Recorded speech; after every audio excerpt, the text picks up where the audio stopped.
যতই মামা মিয়া বা ফ্লুরিসের পেস্ট্রি খাও না কেন, মিও আমরের কিন্তু ব্যাপারটাই আলাদা। আমরাও যদিও বহুদিন বাদে এসেছিলাম কোলাঘাট মিও আমরেতে। ছোটবেলায় যখন কাছে ঘন ঘন রেস্টুরেন্টে খাওয়ার টাকা থাকতো না, তখন মিও আমরে থেকে একটা চিকেন স্যান্ডউইচ বা চিকেন 65 রোল খেলেই কিন্তু মনটা হ্যাপি হ্যাপি হয়ে যেত। তো আমরা তো নিয়েছিলাম একটা মিনি হটডগ রোল আর ক্রিমি চিকেন রোল। দেখলাম চিকেন কেশারিয়াটাও এখানে অ্যাড হয়েছে, তো নিয়ে নিলাম।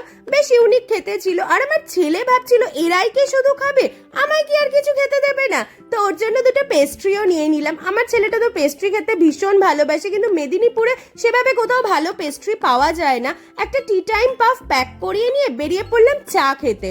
আর এবেলা রান্নার মাসি আসবে না, তাই অর্ধেন্দুকে বললাম যা খাওয়ার এখান থেকে খেয়ে যাও, আমি কিন্তু বাড়ি গিয়ে কিচ্ছুটুকু রান্না করতে পারবো না। তো ছোট একটা রেস্টুরেন্টে ঢুকে আমার জন্য এক প্লেট মোমো আর অর্ধেন্দুর জন্য একটা ধোসা নিয়ে নিলাম। আমার ভিডিওগুলো ভালো লেগে থাকলে চ্যানেলটা সাবস্ক্রাইব করে দিও।